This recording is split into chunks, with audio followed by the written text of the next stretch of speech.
Good evening, everybody, and welcome to the Tingling Tea. Here at the Tingling Tea, we talk about the creepy and the cryptid, the weird and the wonderful, the strange and the supernatural, and all that is phenomenally freaky. Tonight, of course, always with me is my wonderful and illustrious co-host.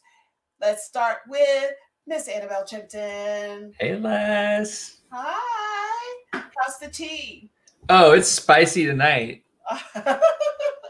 Always. I love spicy tea. And let's not go any further without introducing our other host, Mr. Augie Ominous or Eddie August Peterson. One day you'll get it right, Les. One day. I will. What happened to... You give such a great intro to Annabelle, and then you're just like, and the other host. Wonderful and glorious and fantastic, Annabelle. And all right, I would think of something very pithy this day about you next time we come back on. The handsome, the stunning, the six-pack abs. I'll tell you, anything. I'll take anything. I am not. I really don't have a high standard, so I will take anything you can give me. I'll work on it.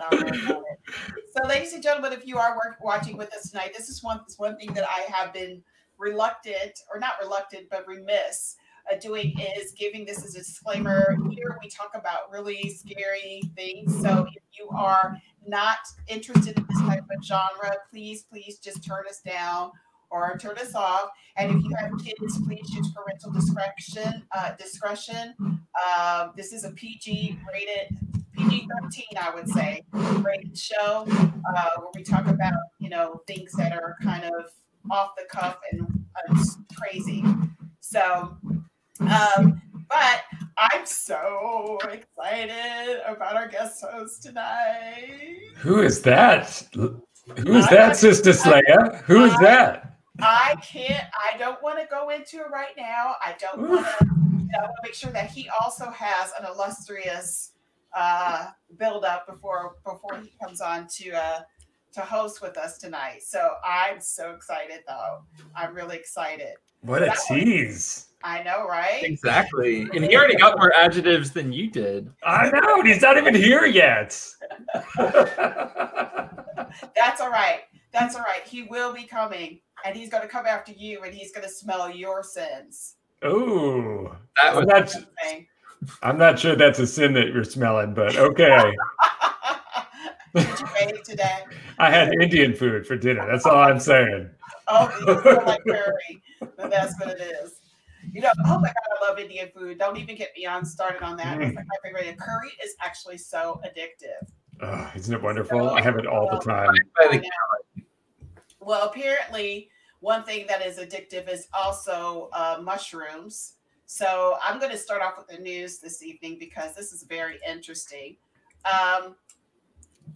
Look at this. Look at these fancy slides we have. Yes, I'm so impressed. Look at our production value. I worked hard on it. Know that I did. So apparently there's this guy who wanted to get high on mushrooms, and he got himself injected with mushrooms. Mushrooms that I guess the people used to use a lot. The magic mushrooms that people used to use a lot in the 70s. Yeah. Yes. So this 30-year-old guy, known publicly as Mr. X, who dabbled into drugs, became the first fungus experiment because after being injected with this opioid, the mushrooms to be found to be growing in his bloodstream. I read about this guy. Yes. Were they hallucinogenic mushrooms? Yes. Hallucinogenic mushrooms were found to be growing in his bloodstream now. So whatever it is, whatever they found, the magic mushrooms or whatever, they usually, okay, so if people don't know about this, mushrooms, or they call it magic mushrooms, and I don't know if it's an opioid, I guess that's what it is. They used it in psychotherapy, mainly in the 70s. It was really popular, along with like acid and all that other stuff. People used to do mushrooms. So I don't think it's an opioid. I think it's a little different. Is it? I thought it was a form of an opioid. No, it's a little different. I don't know enough about it. Psychotraumatic drug or something like that. Psychoactive chemical, something like that. Some are psychoactive. Yeah, it has something. One comes from a flower and one comes from mushrooms. Okay, so but the flowered mushrooms are not the ones that they use to get high off of, right? Yeah, I'm not an expert in this area, but I'm pretty sure that one comes from a flower, and that's opioids, and one comes from a mushroom, which is they're two different based on what they are. Which is much more natural, or some people like to believe that taking mushrooms is much more natural than some of these other drugs that are out there, because it's just, some natural chemicals that come from a mushroom. Okay, mister, you know this. Therapy. Oh, I'm scared of you. Knowing all. I have some mushroom stories. Okay. I have some mushroom stories that I can share. All right. So we do, but we can't agree that it's used in psychotherapy. And apparently this guy had an opioid addiction. So he decided that he would take the alternate route and do this magic mushroom thing. But now he has these mushrooms growing in his blood, in his veins. Which is horrifying. Like, if I remember that story correctly, too, he almost died from this. Yes, because apparently what I don't think that's natural. Caused him to have acute respiratory failure. So obviously, if it was growing in there, they had to put him on a ventilator and they had to pump him full of drugs and everything like that. I'm not really sure how they destroyed the growth, but that's exactly what happened. Could you imagine if this had gone like the way of the zombie apocalypse, where they say like it'd be a fungus, right? Because there's that fungus that controls ants and gets them to go infect other ants with it. And they're like, that's one ways a zombie apocalypse could happen. Yeah. The way athlete's foot controls athletes. So but controls athletes. Kick this ball. Look, all I can say is this. I will never look at mushrooms the same way again. I don't understand this. I don't understand. So mushrooms were actually growing in this man's body? Yes. Like, I don't know how they... First of all, I don't know how that happened. Bloodstream. So he had it injected in his bloodstream, and then whatever they injected, it must have had pores or whatever, and then mushrooms started to grow in his bloodstream. It had to be dark and damp in there, right? So no. All I can think is that if he took this intravenously, he shot it up. Yeah. Whatever the derivative of this was, or whatever they used to create this magic mushroom actually had live mushrooms in it, and therefore it grew in his bloodstream, which is this is the perfect setting for mushrooms. They have to be in some place damp, sometimes warm area to grow. Wow. That's what happened. I have not heard that. That is freaking amazing. Yeah. Amazing. But he's alive. I think this would probably turn him off on any kind of drug now, because, but just imagine mushrooms growing in your system, you not knowing what it is. I mean, I don't know. It just gives me. I don't know. Maybe you'll make a soup. Would you make a soup or a casserole or something out of it? I don't know. Oh yeah, I grew these in my body. That's right. It's totally natural. Mushroom risotto. OMG. Okay, let's move on. Because that's just too much for me. Let's talk about some gaming. So, Annabelle, you did some gaming this weekend. I did do some gaming this week. Okay, and tell us what you did. So this week, we played a game called Hello Neighbor. The whole concept is that you're playing as like a kid that lives across the street, and you see your neighbor holding someone down on the ground, screaming, and then locking them in a closet. And the whole game, your purpose is to sneak into the house and find out what's happening with this guy. That's the game. That's the whole game. It's a puzzle stealth game. So you have to solve these puzzles to like get into the next area of the house. But what I didn't know until maybe like 2 hours into this game that I was getting pretty frustrated with is that the neighbor, which is the computer, is actually an artificial intelligence system that learns what your moves are going to be. So it starts predicting what you're trying to do. So I would run around a corner and he would be there. And So you would have to change up the game every bit of this, so so the artificial intelligence was actually learning your gameplay. Yeah, and it was almost like a chess game, literally. Yeah, so I had to start playing a little more chaotically because I'm like, I kind of want to mess up this AI that's been learning my gameplay, and it was hard. I did not make it that far into this. There's about 3 hours of footage of me. Almost like someone in the chat said it was like a walking across the street simulator because I'd walk across the street and then get caught. Maybe you should have not walked across the street. Maybe it was expecting you. Maybe I should have jumped across the street. Oh my goodness. Well, let's look at some game. Let's look at a trailer of that so we can kind of get an idea of what it's like. And then I want to know, some more of your experience about this. Let me just see if I can pull that up.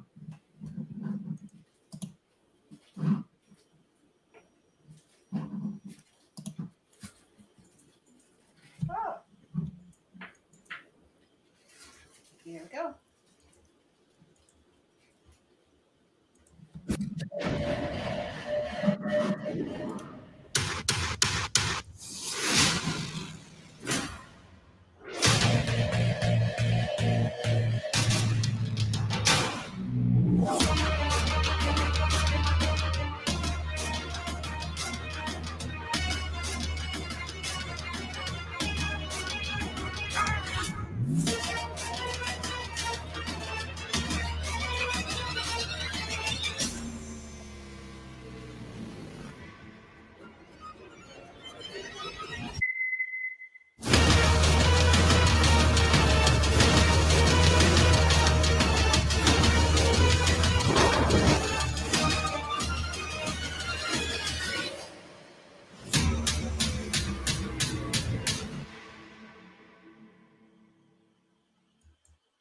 Wow. Interesting. So there's a psycho yuppie neighbor running after you.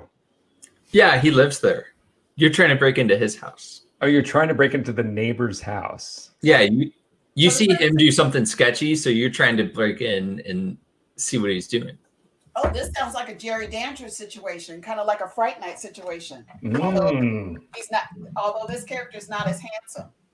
Definitely not as handsome, but the aesthetic was really fun. Like all of the furniture inside was very mid-century modern, like classic feeling. It was great. It seemed like a really good looking feel. It seemed like a Toy Story kind of fun feel. A little bit of Toy Story. So I really liked the art style quite a bit. I thought it was so pretty game. And the color. Look how colorful it is. So it's not a dark and gloomy game. Yeah, it can't be that. I mean, if to play it, actually, it's basically a puzzle game. Well, it's a puzzle game, but you have a scary guy running after you. It's a horror game. There's tense moments of like hiding from this guy and darkness and random sounds kind of freaking you out. And at the end of one of my sessions, I had finally gotten into this room that was like at the top of the house and there was water in it. And I got in and a shark jumped out and ate me. What? That's what we're dealing with here. A shark jumped out from the tub? It was like a pool that was in the attic. I finally made it up there and I like jumped in because I'm like, of course, this is what I have to do. And out pops a shark. So my question is, like in this picture right here, he's dressed up like a clown. Is he supposed to be kind of like John Wayne Gacy? I don't know. I didn't make it ever until I saw him looking like a clown. And so I saw him clowning, but he looks a little bit like Ronald McDonald to me with a little. Yeah, but I feel like there must be some premise behind this, because if this man is dressed up like a clown, he looks like an average neighbor. Yep. And killing somebody and putting them under the floorboards. It sounds like John Wayne Gacy. He has sharks in his attic. Well, I don't know about John Wayne Gacy having sharks in his attic. I'm wondering if this might be like a DLC photo of this shot. Oh, okay. But I'm thinking that DLC is based on that premise. Oh yeah. What is a DLC photo? I don't know. It's like extra downloadable content. He's such a new gamer. Sorry, I don't know what does DLC even mean. Okay, so whenever you have like a game you've downloaded, companies will usually sell DLC as extra content. Okay. Yes, it's like downloadable content that you could get, like, like a new skin or a new skin or a new clothing or something similar to that. Yeah. Got it. DLC. See, it doesn't take long for this new gamer to get hip to it. Yeah. But I think it's kind of cute that you don't know what that is. I don't know what these things are. You can hang with the gamers. Yeah, definitely can hang. I don't know about that, but I can try not to get killed. that only works. That only works. Dead by Daylight hook. Yeah. So, by the way, everyone, we are playing Dead by Daylight live next Friday. This could be interesting. Eddie is kind of new, or Augie's kind of new to this game. So there's been a couple of situations where Augie and I have played Dead by Daylight, and Augie. What happened, SistaSlaya? What happened? So I consider myself, look, this game, Dead by Daylight, is the game that I go to. It's like my go-to game outside of, Destiny and Call of Duty. Dead by Daylight is something that I really love to play. So I have learned and mastered the skill check, the art of doing the skill checks without having a missed skill check. So Addie and I are communicating with one another because we're in a chat. And normally in the game, you don't have the capability of chatting with other survivors. You kind of just do a lot of hand gestures and stuff like that, and you all try to survive. But in this instance, we are talking to one another. And so I have my, what I would call my my go-to things that I do whenever the game loads up. So I was saying this, I was kind of like schooling Augie, and I was like, okay, Augie, listen, don't go to a generator right away, because the killer makes rounds to see if there's anybody trying to pop off a generator. Hide, find out what killer it is, and then the strategy behind what it is that you want to do. And once that killer passes that generator, we're going to go to that generator and we're going to activate that generator, because he's all the way across the map by now. So we're doing our generator, and Augie misses his skill check.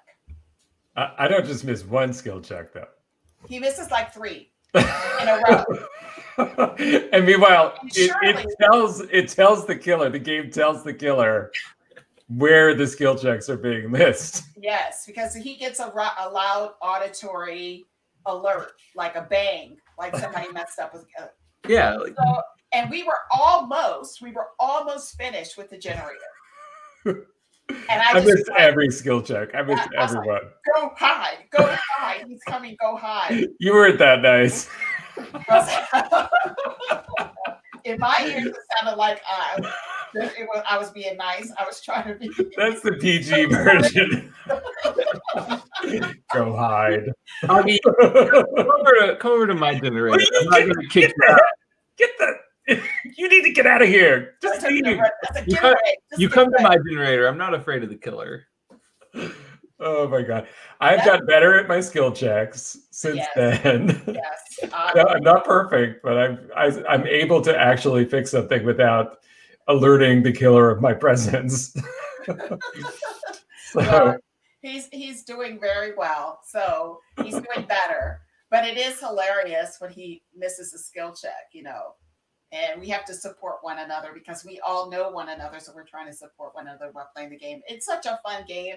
So I'm really looking forward to us actually showing that to you all next week, us playing the game together. We can't guarantee that there's not going to be some errant curse word that comes out, because the game is terrifying in a lot of aspects.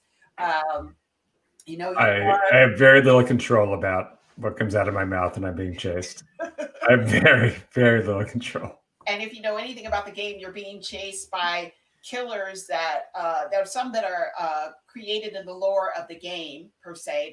The storyline that they created, but some of them are some that like Freddy Krueger, Michael Myers, yes. Who I hate Michael Myers. The Gorgon from Stranger Things. You're being chased by these entities. And, all of them have their own set of skills that you have to outthink them in order to survive the game. Yeah, and the maps are even the Stranger Things lab can be a map, or the neighborhood from Halloween, Haddonfield can be a neighborhood. Is there one for like a Nightmare on Elm Street? Is there like a Steamworks or something, or some sort of basement kind of situation?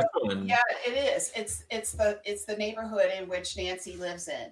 Yes. Oh, okay. Yes. So yes, there's definitely there too. I mean, it creates the environment that terrifies you.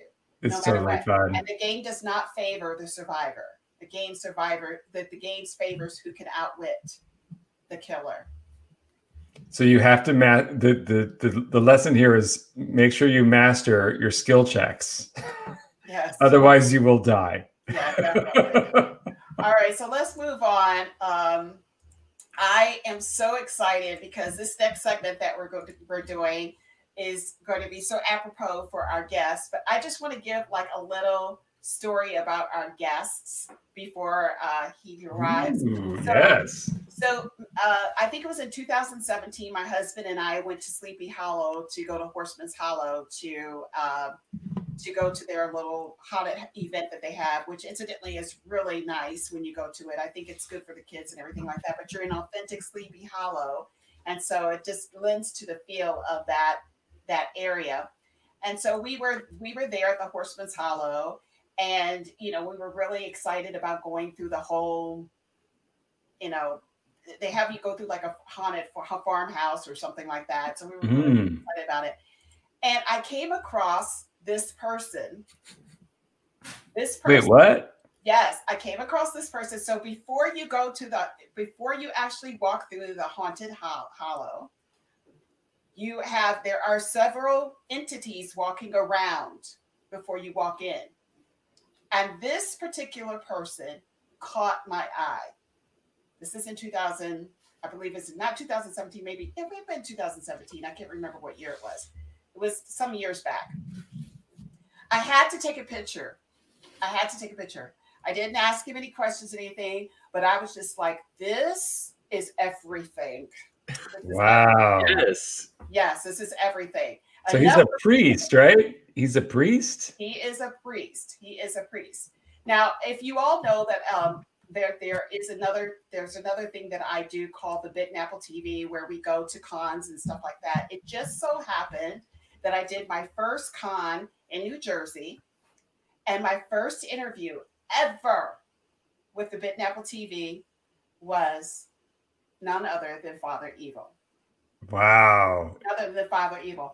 I want to play that interview for you all, just so you can see and get a kind of an idea of who Father Evil is.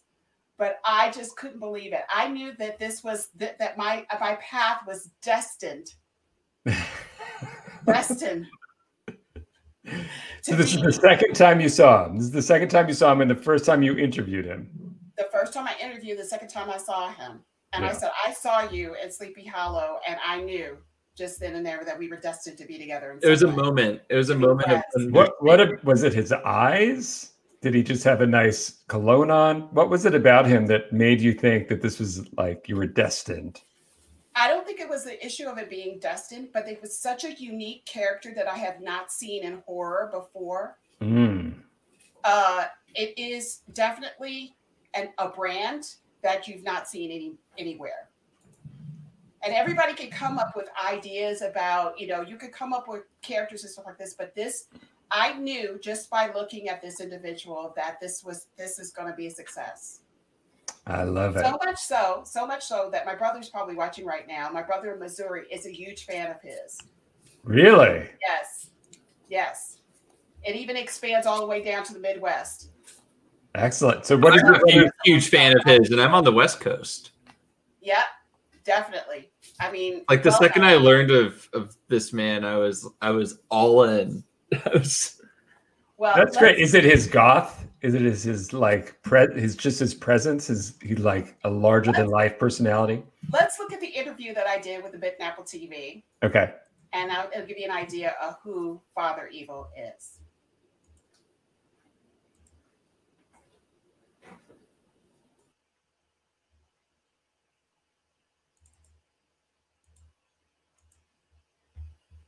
Hey y'all, this is Leslie, aka SistaSlaya, here with at the New Jersey Horror Con here in Woodbridge, New Jersey. Oh my gosh, we are having a ball. I want you all to take a look at this outfit that Miss Cadma has on. She is getting a lot of love with this Chucky outfit. It's your rendition of Chucky. Yeah, the men are really loving her today. To be fair, I just want to be friends with them till the end. That was a good one. So we're really excited to be here today. We are like looking at everything that has to do with horror. I mean, you think about horror, it's here. We have a Father Evil. Oh my gosh, Father Evil. I totally love this guy. I saw him in Sleepy Hollow. He is like he's becoming up and coming here in New Jersey and in the East Coast. My husband loves him. And who else? Who do you want to see here today? I want to see Lisa Loring. There's so many people. I want to go back to check up on people who wrote the books. I actually interviewed Elliot for his books from last time. So like, I'm really excited. I did see a very creepy Pennywise running around here and I'm a little scared. Yeah. Oh yeah. There's a lot of clowns here today. And if you know anything about me, I hate clowns. I mean, there's a lot of them running around. And I know, too, that there's like an anniversary of People Under the Stairs here today. So like the whole cast is here. If you don't know anything about that movie, that was like one of the first horror films that took place in the hood. And it is an amazing movie. You got to rent it. I think you can get it on Netflix or Amazon Prime or any of those things. And what else are you looking forward to seeing here? I just think I also want to see the cosplayers. I love the costumes, obviously. But yeah, I'm just excited to be here because I love horror. It's where you kind of just get to be anything that's not you. You get to have fun. You get to play around, have fun while you laugh and cry and scream. Exactly. I mean, I really feel like at home here. Is there something wrong with me? Nah, it just makes you more fun. Oh, thank you. Stay tuned and watch what we have coming up. Hi, this is Leslie from the Bitten Apple. We're here at the New Jersey Horror Con in Woodbridge, New Jersey, and I have with me the infamous Father Evil. How are you? Very good, Leslie. Very good. You know, I had the pleasure of meeting you the first time in Sleepy Hollow. You get around. Oh, I do get around. I get around to meet my sinners. And there's so many of them out there. Wow. I could smell them. Oh, so you see there's a lot of sin here today, huh? Oh, there is. It's a cornucopia of sin and debauchery. And how do you distinguish which sin the person has the most? Well, I can tell by just, like, for instance, you. Mm-hmm. You have a lot of pride. Oh, hell. Keep in that one. The young lady behind you has a lot of lust. Oh, and how about the guy behind the camera? Should I? Go ahead. Sloth. Hey, I'm not ashamed of my pride. I'm wearing that spirit, okay? Anyway, let me ask you a question. What do you think about this HorrorCon? What makes this HorrorCon different from any of the other things that you visit? It's Central Jersey. It's home. I live a mere 3 miles from here. It's my home away from home. So it means a lot to me.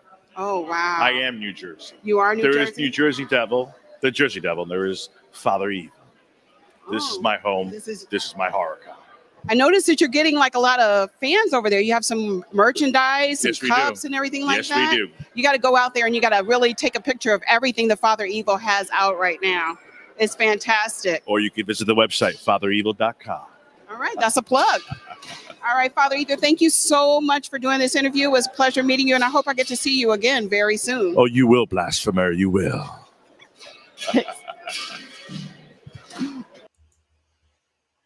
So. Oh, I am so ready for this. This is hilarious. Oh, without further ado, ladies and gentlemen, I'm so excited. Let's bring you in, Father Evil. Oh my God, I can't believe it. Or should I say God is not here. I am. Father Evil, thank you so much. Thank You're you so welcome, much for doing this Sitter show. Of course. We're so excited. And we brought you in right at the right time. Right at the right time. But before we start, we want to know a little bit about Father Evil. Where does Father Evil come from? You want the bio or do you want his story? Let's get his bio. All right. I'm Lou Avalera. I'm a low voltage electrician for the IBEW, communication tech. Basically, we're the guys that build the IT closets, and then the IT people fuck it up within a month. Heard that. Listen, those are two IT people right there, by the way. Well, okay, we build the closets. We run the wire. We test the wires. We do your Cat 5s. We do your Ethernet cables. We do your fiber optics, everything. Without you, we couldn't do our job. We make it to such a degree. We make it to such a degree that you can follow one cable all the way down to its point. We take it to that point. You know, we call them divers. You don't see any divers. You just see one straight line, and you guys fuck it up in a month. We try. That's really what they pay us for. Oh my God! That's our success factor. Your cross connects. Your cross connects. It's like who did your cross connects? Stephen Hawking's.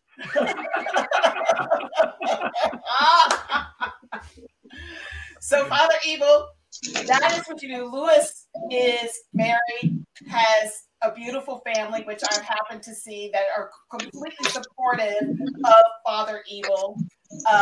Even to the point that his son dresses like a little altar boy, which is just a beautiful. You all don't know. This is a family show. I saw a picture of it. I saw a picture on his website, I think, of his son. Oh my gosh, so adorable. Just all in. Definitely just all in. Okay, so you got the background of who I am as a guy. I'm as blue collar as they can fucking get. But I've always been into horror ever since I was a child. I mean, like single digits, 6, 7. Actually, at 5, I was exposed to The Exorcist, and I've been in love with the horror ever since. Anyway, I have an artistic background. I could always draw and stuff. I was very imaginative.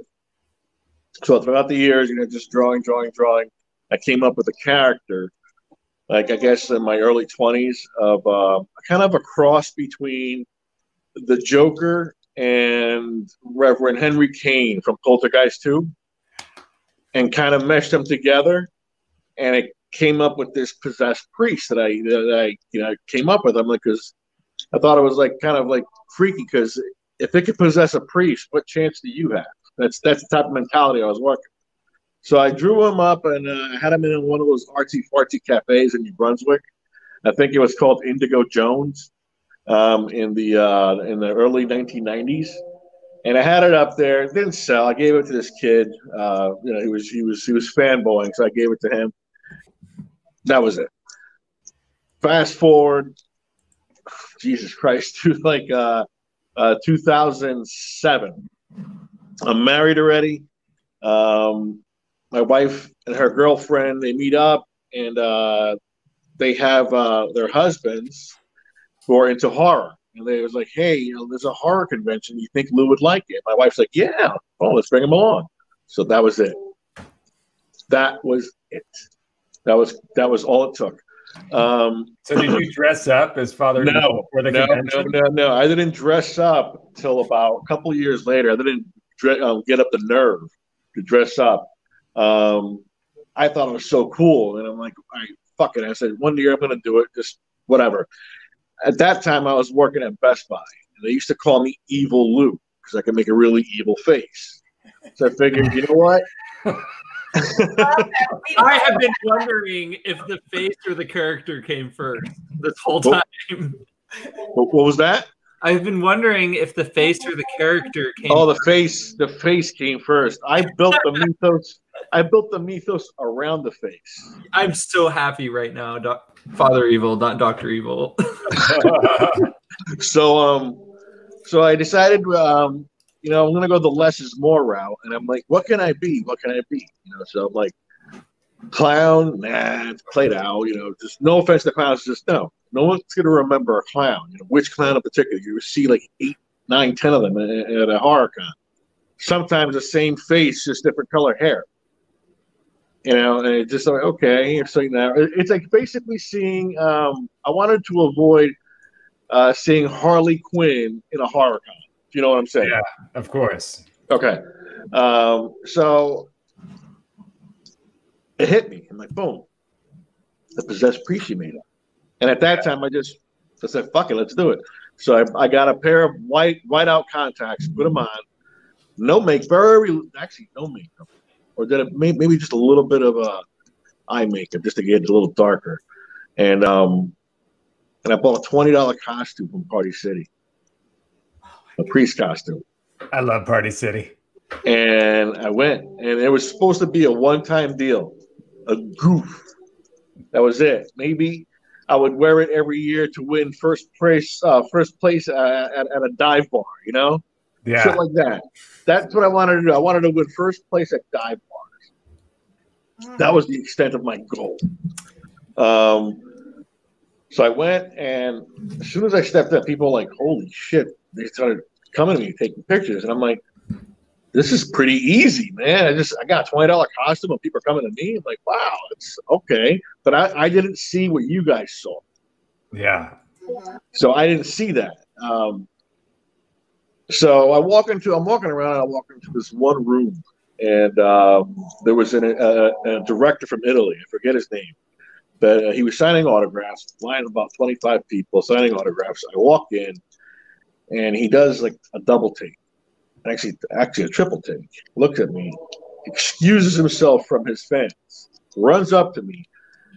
It's like, this is amazing. This is so original. I love this. I remember he's right in my face, and I'm like, this is so, this, that, and the other, and in his broken English.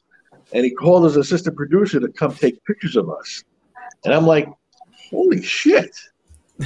So I'm looking at my wife. My wife's like all flabbergasted. She's like, what the fuck's going on? So I look at my wife and I'm like, maybe I got something here. Yeah, I should say so. So I decided to run with it. So that was around 2008 or 9. And then I decided, to take to the next step. When I got really serious, it was around 2012. And I said, I'm going to turn this into a business. And between 2012 and 2000 and now, I mean, I believe I've established myself within the horror community. So I knew immediately when I saw you at Sleepy Hollow that you had, and before you ask your question, Augie, I want our audience to know the lore of Father Evil, because Father Evil is everything we're seeing right now of Lou, but we want to know who Father Evil is. He likes Stuart cream soda too. Who doesn't? I love that stuff. It's so good. What do they put in that? I don't know. I don't know. Crack something. Yeah, crack. So what is the lore? What is the lore of Father Evil? Tell us a little bit about the lore. Okay, the lore of Father Evil. He was actually born in right now you're putting me on the spot. I can help you along. Let's see. You can make it up. It's all right. It's all right. No pressure. No, but Galicia, Spain. There you go.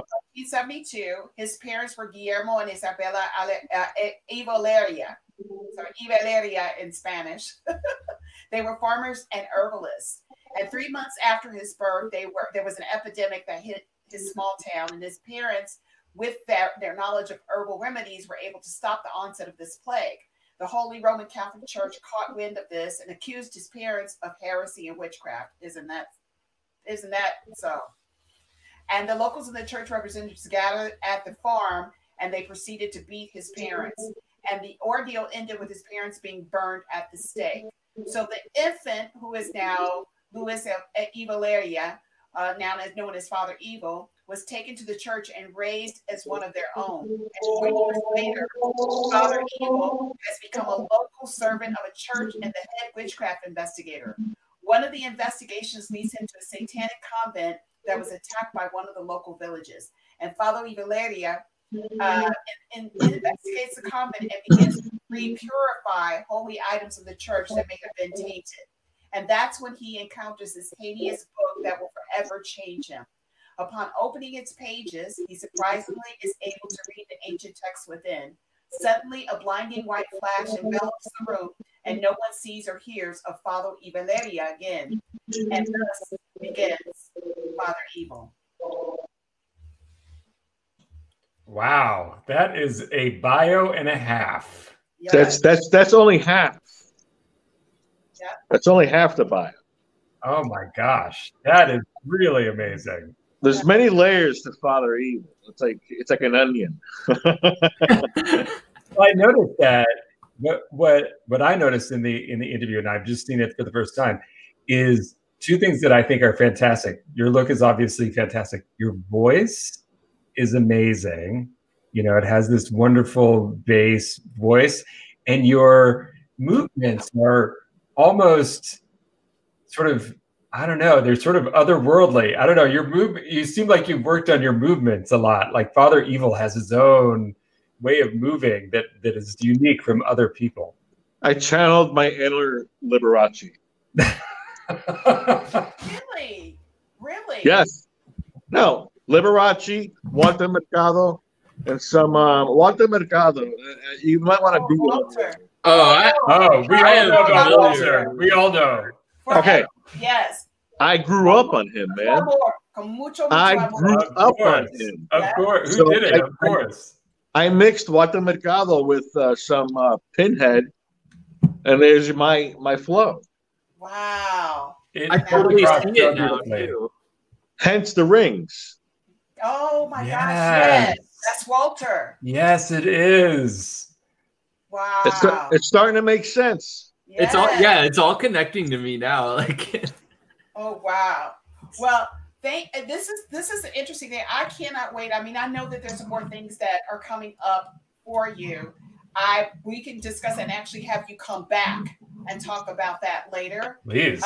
But the thing is that the story of Father Evil has to continue. It has to be more. It has to be comic books. It has to be a television show. It has to be something, because the thing is, it is so unique. It is not like anything that you've ever come across. It really isn't. They may have an evil priest in a movie, but nothing to this magnitude, nothing to this, this is well thought out. And this presence, this sort of larger than life presence. It's great. Exactly. So Father Evil, you have no idea what it's like in person. Wow. I'm going to let you find out. If I may speak out of character for a second. Sure. Of course. I mind fucked you. Excellent. Well, I get in your head. That's what it is. Because you think about it. When we first met each other, and I first did my interview with the Bitten Apple TV, and I did that interview with you, and I was like, oh, we'll get back to that.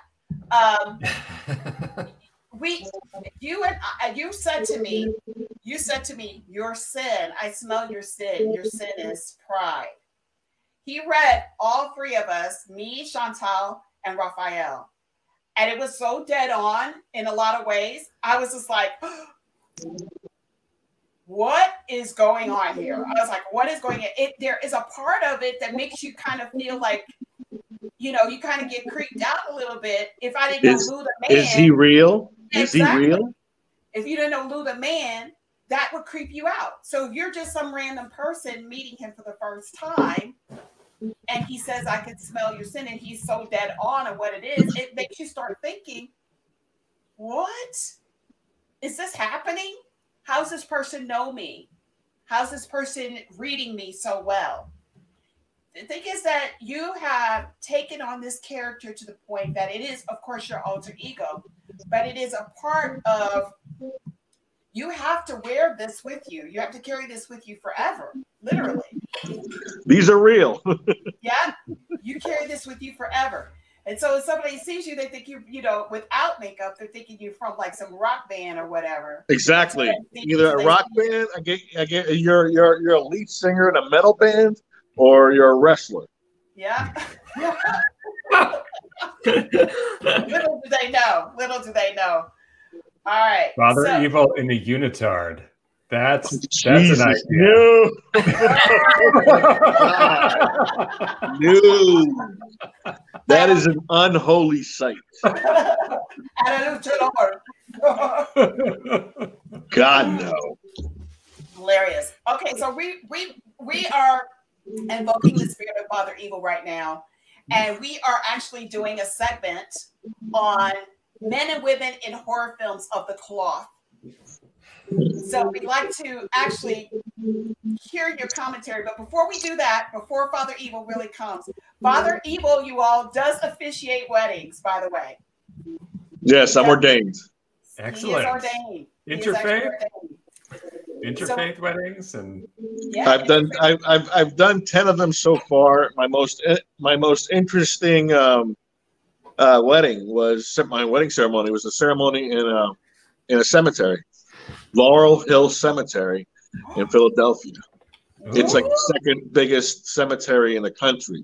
It has it's so scenic, it's so picturesque, so beautiful. Yeah. It's you have to see it for yourself.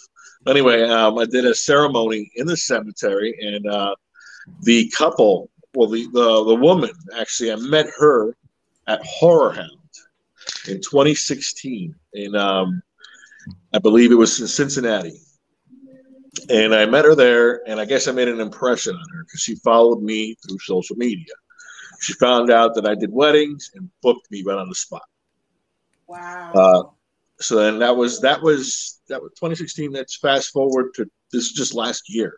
So within that time period, we developed a relationship online, over those 4 years, and she finally came down with her husband. I mean, well, her fiance, and I married them in the cemetery, and it was definitely a unique experience. She's a horror writer, horror sci-fi fantasy writer. Her name is J.J. Phillips. Wow. I love that story. Yeah.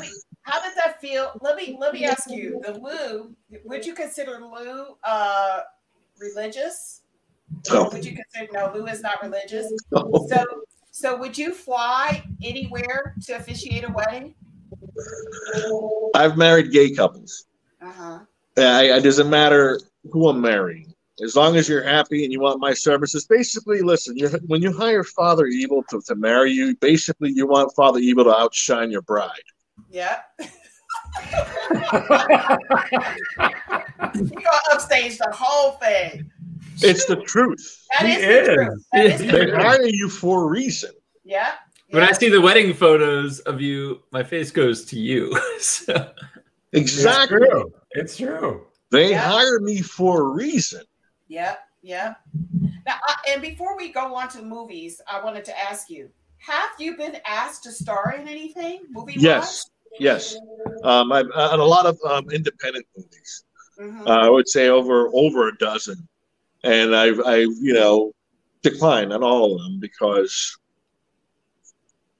it's my brand. Yes. I spent a lot of money on this between 2012 and I'd say to 2018. In that 6-year span, I invested close to 80 grand in Father Evil. Mm. Well, listen, it ain't gonna work unless it's Father Evil's movie.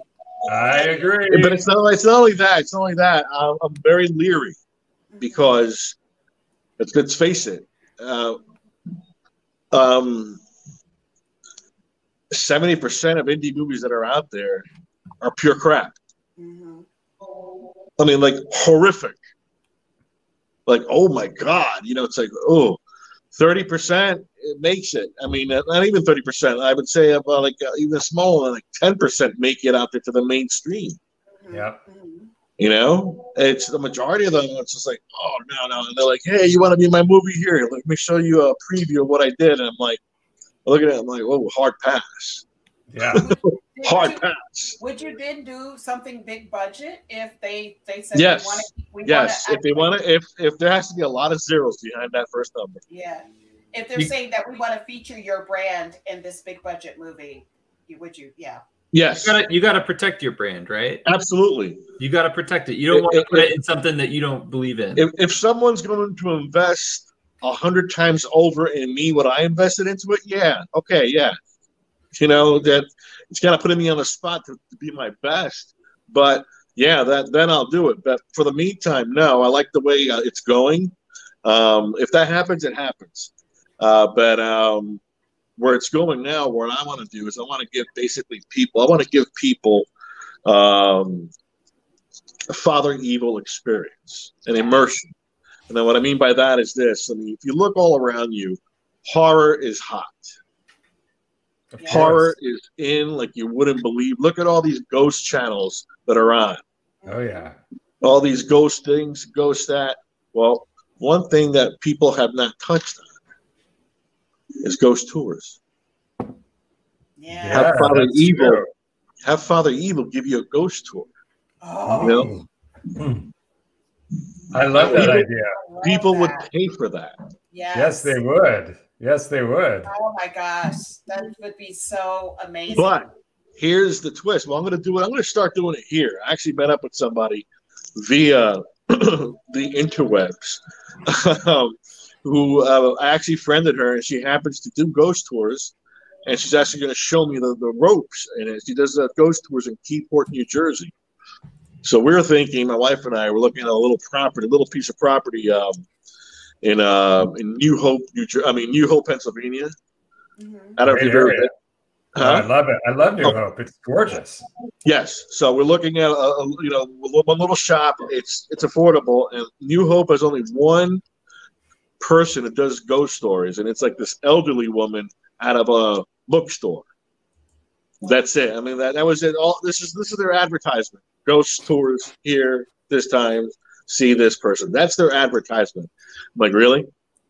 Father Evil, I've got to say, I just got a direct message from a viewer that said Father Evil Ghost Tour is fire emoji like 5 times. I know what I'm. We just got a DM about it, so I think you're onto something here. Well, yeah, I'm going to start it here, and then it's going to be like I'm going to cut my teeth in Keyport from that area, and then take it over to New Hope. From New Hope, I want to go either to Salem, or where I want to take. Well, this is what's going to happen. Actually, my entire base of operations is going to move down to New Orleans. Oh, see, that would be perfect. And a perfect vibe. Father Evil Ghost Tours in New Orleans. It's a wrap. Are you saying you would leave Jersey for New Orleans? Excuse me? You would leave Jersey for New Orleans? Absolutely, in a heartbeat. I don't live in New Jersey, but I'm pretty sure I would leave New Jersey for New Orleans as well. Hey. Listen, I'm a lifelong Jersey resident. Lifelong. I'm 48. I've been here 48 years of my entire, 48 years. I had enough. All right. And I already had enough too, and I've been here for only 2. Yeah, no. Like, have you ever had the food in New Orleans? Oh my God, what? yes. Let me tell you something. New Orleans, I went there and I spent a whole week one time, and I am telling you, the vibe there just alone, the music, the food, there is not one bad restaurant in New Orleans. Not one. I stayed at a little motel while I was there, and they came and knocked on my door and told me that they had breakfast down at the in the lobby area, which was it was small little lobby desk, but they had like a kitchen table set up in the lobby. That was some of the best food, the best grits, the best sausages I have ever eaten at some little bitty motel. People in the South are not afraid to cook with butter. No. That is for sure. And that's true. Hey, sometimes the best food has fat in it and pork. Sorry to say, that's good. It's delicious. Oh yeah.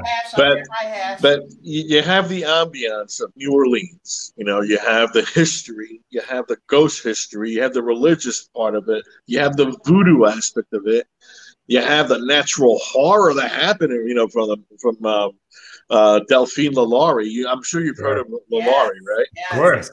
Okay. Well, mix all that up. That's basically one giant year-round Halloween town. Sure is. Yeah. And you have a steady influx of tourists, which bringing is nice. Father Evil down there. My goal right now is to be a tourist attraction. That's great. I think that would be amazing. So I definitely tell me I would hate to not be able to see you on a regular basis. Oh no, I would still do the circuit. I would still do the convention circuit. I would still come back to New Jersey. Excuse me. You'll come back to New Jersey. Oh, for the cons, yeah. Oh yeah, we have one of the best. Oh no! I'm not going to abandon my roots. Yeah. And that's something that you all need to take part of when COVID is over, is come to the New Jersey HorrorCon. It's exceptional. It looks great. Bigger and better every year. So let's go real quick, since we are kind of running out of time. Let's go over some preachers and men of the cloth, preachers and priests, nuns, people of the cloth in horror films. So Augie, I'm going to have you start off first.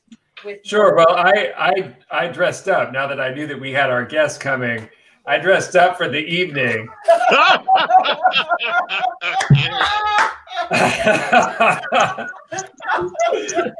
I wanted to make sure that I was dressed appropriately. Is that Brother Evil that just showed up? I'm Father Evil's little brother. Oh yeah, Brother Ominous. All right, let's start. Oh my God, that is hilarious. I know you gotta get that back before you turn into a pumpkin. Oh yeah. So this thing is choking me, by the way. Like, I'm literally being choked as we speak. So the first movie is something that Father Evil mentioned earlier as being one of his biggest influences. And this movie actually took some of the most incredible imagery of devils and evil and religion, and it mixed them all up in a way that just petrified everybody. This, of course, is 1973's The Exorcist. Absolutely. And the two, oh, hello, neighbor. Hello. And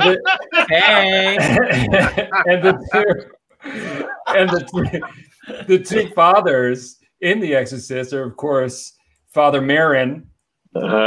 And Father Karras, and there he is. There's one of them, Father Karras. Father Marin. Oh no, this is Father Marin. Right. Father Marin, yes. And this particular actor actually was much younger when they filmed this movie, and they had to put old makeup on him to make him look like he does in this movie. But he was, of course, famous for getting thrown up on as well in this movie. And just go to the next slide. We're going to try and get as quickly through this as possible. Here they both are trying to save this young child. So scary. Their breath is coming. You can see their breath. Here he is arriving for the exorcism. The imagery of this particular movie just stays with you for years and years and years. For those who haven't seen it, you're missing out. It's my all-time favorite horror movie. Oh my God. Yeah.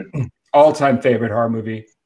The idea that they could do this particular shot and you don't see any wires or anything holding her up is amazing. They actually created a new way to film for these particular shots where she gets lifted off the bed, where they have different colored wire that pull her off the bed, and they recognize that it didn't show up in the film, so they could do these particular shots without having to go in later and like get out the wires in there. This was just the penultimate sort of, there he is, and this is the end of the movie, where of course the priest has done the ultimate sacrifice. He said to save this girl, he asked her to go into him, and it is such an incredible movie. So we have to start with that because there's no other thing like that, right? And the second one that we want to talk about is actually another thing that Father Evil just mentioned, and that's, of course, Kane from Poltergeist 2. I'm so happy you were inspired by Kane. I thought Kane was unbelievable. It scared. Terrifying. Scared the heck out of me. Here's a fun fact. He was dying when he did that movie. He was, yes, exactly, of cancer. He was stage 4 cancer. Yeah. And very little makeup was used on him. Yeah. All I keep remembering is that God is in his holy temple. That song, yes. I'll never listen to it the same way. Those teeth. By the way, I just saw, you go back one slide. I just saw, this is a scary moment when he's when he's talking to the child in this movie. This is a scary scene. And they just came out with a version where they superimposed Joe Biden's face onto this, which is totally creepy. Just got to tell you, it's hilarious. Yeah, you should have told me that before. I would have pulled that up. It's hilarious. Oh my God, that's funny. So we had to pay homage to Kane. I mean, Kane was. I mean, look at those teeth. Just the teeth alone scare the bejesus out of me. I mean, yeah. Look at that. Look at those chompers. You're all gonna die. He was yelling in that scene. Yeah, exactly. So scary. So scary. All right. So the next one we have is one movie that was actually written by Stephen King. And this is called Silver Bullet. I remember that one. Yeah. And this is with one of the Hames. One of the Coreys, Corey Haim. No, that's not the Haim. That's not the Haim. Is that Corey Haim? No. I thought it was. It's not Corey. No, it was Corey Haim. No, it was Corey Haim. That's not Feldman is the one that's alive. That's Corey Haim. Yeah, Corey Haim is in the movie. In the movie, yes. Yeah, yes. He's a little boy in a wheelchair. Yeah, that's right. Yes. And of course, we think this is the priest that is here to help everybody, but as we watch the movie, we may discover other things. Right. And you can see that he does acquire a certain covering over his eye, a certain eye patch for a certain reason. I won't tell you what, but it might. Oh, that'll give you a hint as to why he had an eye patch on. And you have one more. Let's see if we have that. And there is that beautiful 1980s werewolf head, which I love. I love the cheesier the better, right? And you know that this shot was just a split second because no. I disagree with that. Please tell us why, Father. Because that same time, actually a couple of years before, you had American Werewolf in London. Yes. And you had The Howling. The Howling. Yeah. Those transformations, those were sick. That was just laziness. And that, especially on a Stephen King budget. I know. That's laziness. It's like they hired someone's brother or something. That's shit. Father Evil tells it like it is. There's no mincing words. That looks like this werewolf looks like one you cuddle up in your bed with. It looks kind of like it looks like a labradoodle or something like that. It's like something from Land of the Lost. Yeah. Yes. Oh my gosh. Like a slee stack. You got it. 1, 2, 3. Chaka. Oh my God, Chaka's makeup was so bad. Chaka no like. Annabelle doesn't know about A Land of the Lost. So we have to school her about that. But definitely. Okay, let's move on real quick. All right, real quick. And of course, these are people of the cloth. We don't want to be discriminatory, so we have to talk about the nun. The nun making her first entree in what was it? It was what was the into the Conjuring universe. Conjuring 2, I think, was the first time she showed up in the Conjuring universe. And then she was so creepy in the Conjuring 2, frightening. And it was like, I guess a painting and a person. I don't know exactly how they did it, but it was freaky, horrible, and scary. And then, of course, she got her own movie franchise, which is so exciting. Yes. Which I love. I think she's and she's totally stole her look from you, Father Evil. Look at that. No, I disagree. No? Look at those eyes. You don't think she stole those eyes from you? Who knows? If she did it, it's flattery to the nth degree. But I don't think it was stolen or anything like that. I think you would. I think Father Evil would get along really well with her. What do you think? I actually met her in person at Monster Mania. You did? Yeah, we took a picture together. I'm sorry, I'm doing this off my phone right now. I wasn't prepped for that. But yeah, we actually have a picture together, her out of makeup and myself, and I'm doing and she's right next to me doing her thing. Oh, yeah, it was pretty cool. Oh yeah. my gosh. Oh my gosh. You gotta send us a copy of that picture so we can add it in post. I gotta look for it's from a couple years back, so I gotta really look at that. Yeah, but yeah, right. I have like 10,000 photos stocked saved, so it's like I have a lot of photos to go through. But yeah, I can find that. I think I can find that. All right, and the final one is Sister Mary Stigmata from the Blues Brothers. She was scary. Do you remember Sister Mary Stigmata? Oh, yeah, vaguely. Yes, and so the Blues Brothers come up to her frightening room, and she ends up floating on the floor and beating them up.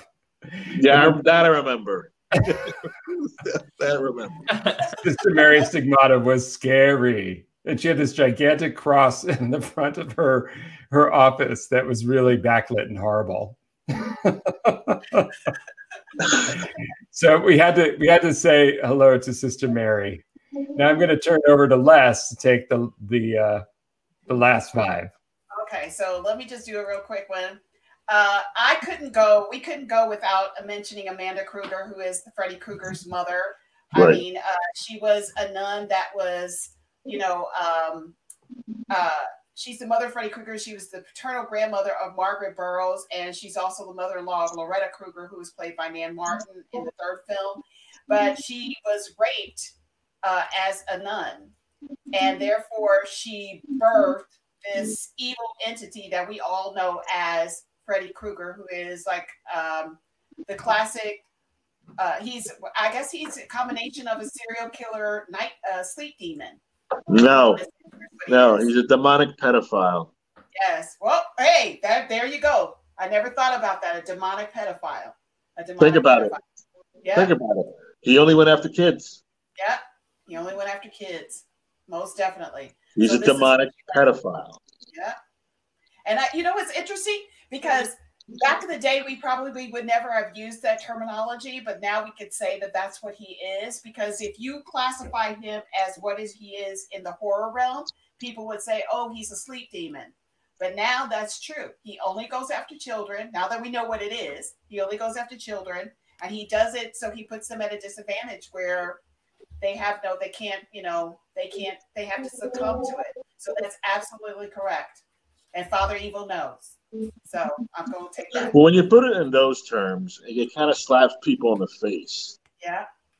Because and I kind of like it was a fuck you to this lady in particular at New Jersey Horror Con. It was at that con in particular where you interviewed me. As a matter of fact, it was a couple hours after that interview where I had this interaction with this Bible thumper lady.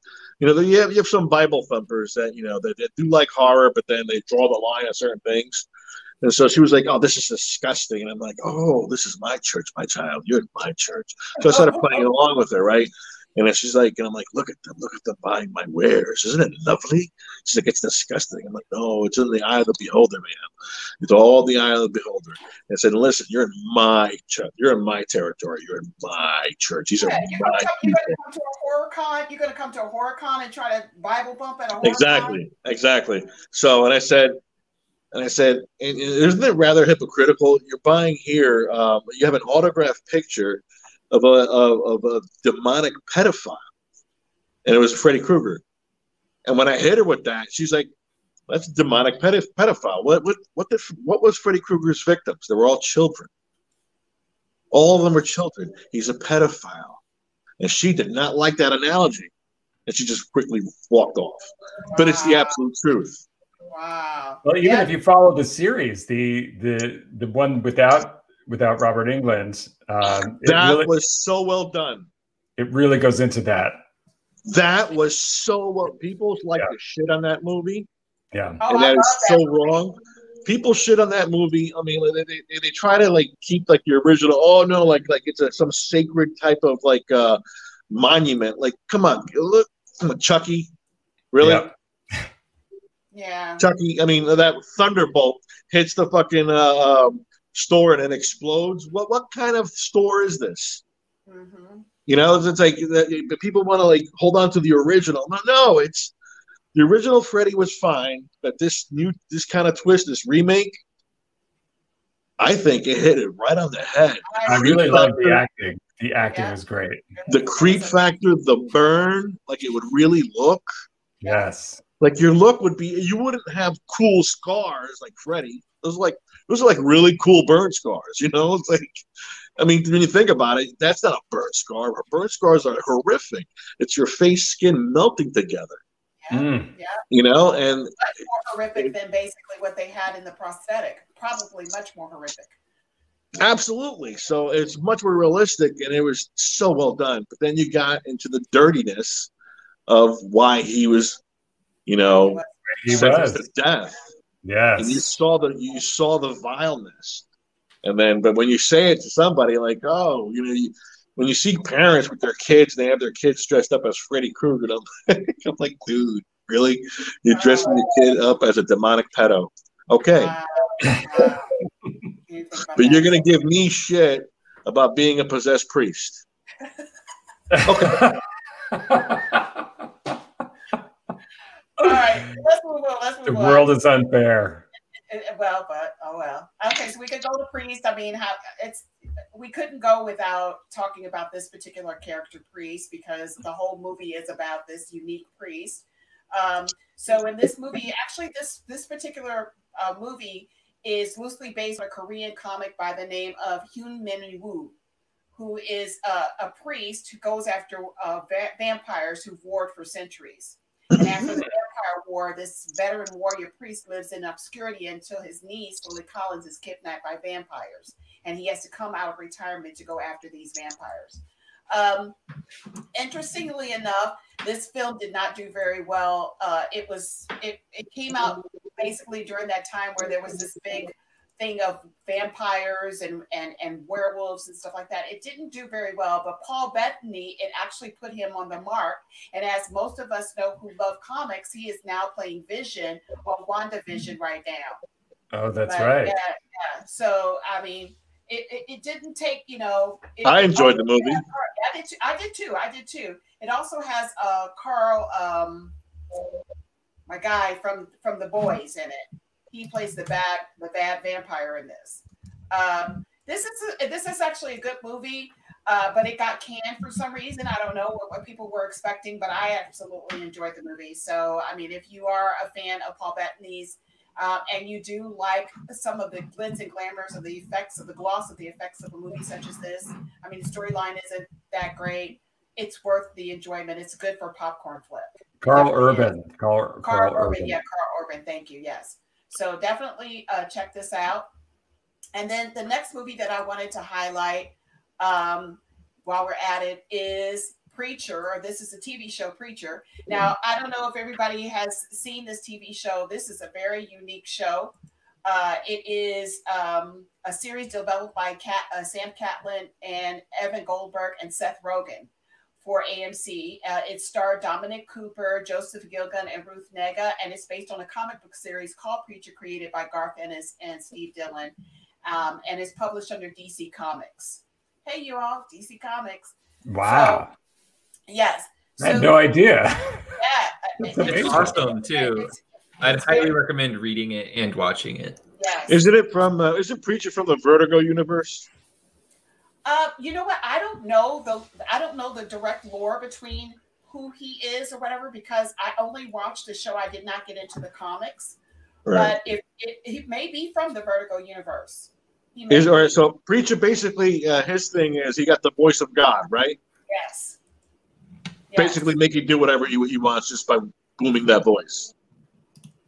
But he's conflicted between what he could do with all this power, right? And if he is doing the right thing.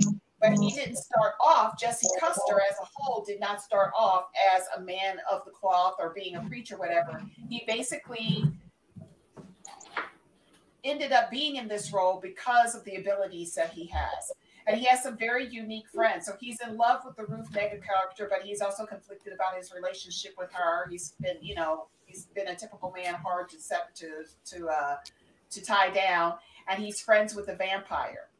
So and he has really good hair, actually. Yeah, he does. Really good hair.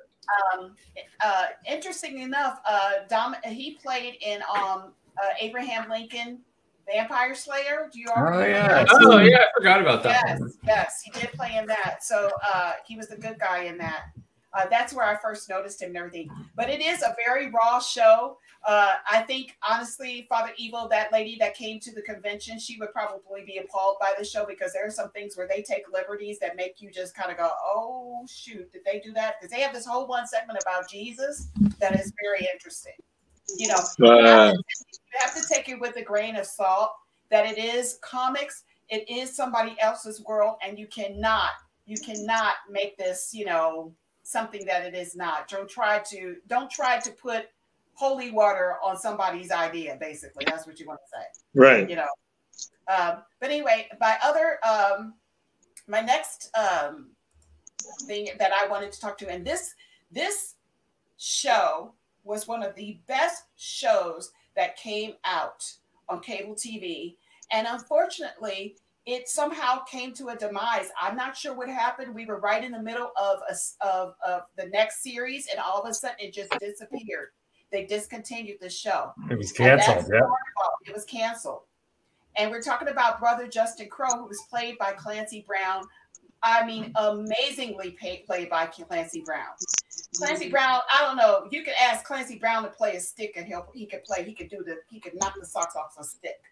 But this character was also the world of Carnival was that it was this mystical world of people who were carnies that traveled all over the world, and there's a lot of mystery behind people who are carnies. You know, people who are snake charmers or, you know, bearded ladies and stuff like that. There's some kind of mysticism around them.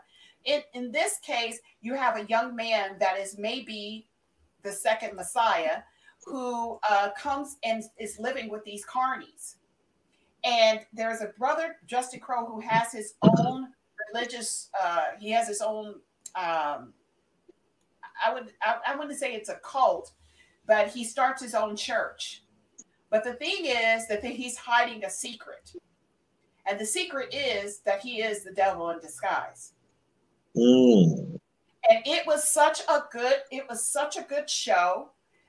And it creeped me out so much because it was so unpredictable. And then it just ended. And there are thousands of fans out there of this show who wondered what happened to this show and are calling for it to have a comeback in some way, shape, or form. But it was very well written. And I've watched this show often and was creeped out each time that I saw it. I never saw that show. I'm not sure if we can find it anywhere. It might still be on like Amazon. You might be able to find some of the old episodes, but I highly recommend it. Was it HBO? Yes. Yes, it was HBO. It was HBO. Yes. You might find it on HBO Max, I wonder. Yeah, no, I do have HBO Max. Yep. Yeah. We have that in hell. Yeah. We know what it's like. And New Jersey. Yeah. Fords. And lastly, I want to just highlight this particular movie, which is my all-time favorite movies. And we wanted to highlight The Guardian in the movie The Sentinel. And we talked about this movie recently. When we were talking about our favorite horror films, this film is, I think, a sleeper. Came out in 1977. And it has Christopher Sarandon in it, and this lady, I don't know, I've never seen her in anything else. But it has some very big names in this show, in this movie. But the premise of this movie, and we all talked about this, and I kind of want to show the screen. This building is a young model who lives in New York City, 1977, who decides that she wants to strike out on her own. She's always had somebody take care of her, so she wants to buy her own apartment, live in her own apartment. So she goes to a real estate company, and she decides to rent this apartment that is beautiful inside and out. Typical Brooklyn building, big sliding doors and everything.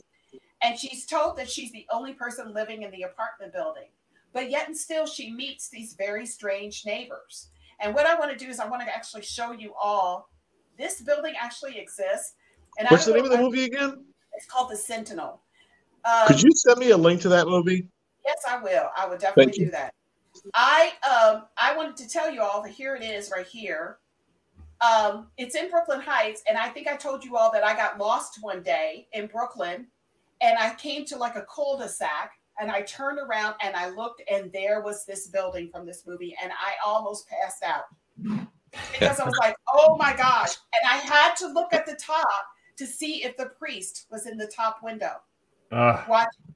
So ultimately what happens in this movie is that there is a guardian priest that overlooks, he just looks out over through the building. And the young lady is inquiring why this priest is in this building, why he is overlooking the building, and it's so strange to her. And so the real estate lady tells her not to worry. But ultimately what we find out is that this priest is sitting watching guard over the door between heaven and hell. Such a great movie. You're right. It has a huge cast. So it has Chris Sarandon, which you just mentioned. Ava Gardner is in this. Burgess Meredith, Eli Wallach, Christopher Walken, Jerry Orbach, Beverly D'Angelo. I mean, this is like... I think every New York stage actor at that time got put into this movie in the 70s. It even has a Jeff Goldblum in it. Oh my gosh, you're kidding.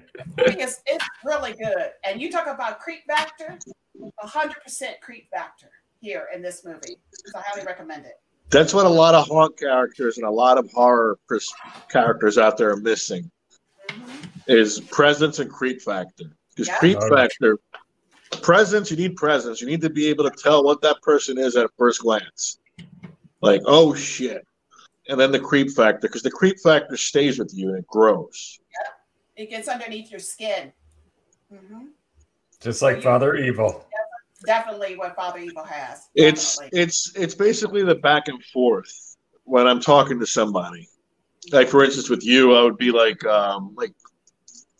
it's hard to say because it's different for everybody. It's basically ad lib horror. Yeah.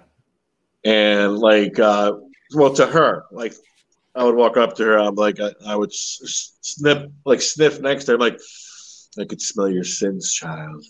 You know, I'm like, you know, you're coming home with me. Yeah. I love that laugh. And then I would whisper, like, we've been waiting for you. We've always been waiting for you. Oh, I love it. I love it. Or that. I love you. I love you more than Christ. That gets to people. That gets under people's skin. Look, Annabelle is rubbing her neck because she's a little like nervous about it.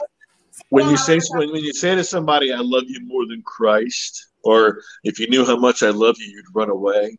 You know, stuff like that. It gets in their head. It gets into people's heads. So, Father Evil.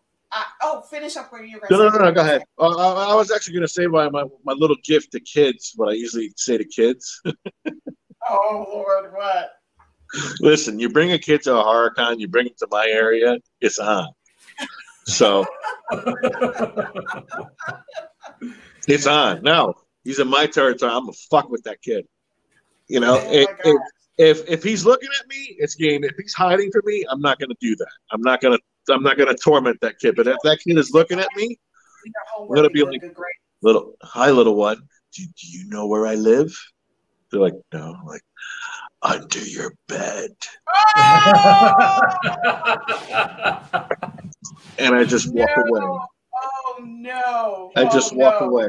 And the parents are right there. They're like, thanks, dude. Really? Thank you. Like, dude, listen. Reinforcement, like get good grades, or you'll find me under your bed, or do your homework, or you find me under your bed. He always just It's says actually helped out some parenting people, and it's usually the Black and Hispanic community. They're like, listen, you better do your homework, or Father Evil's going to pull you into hell from under your bed.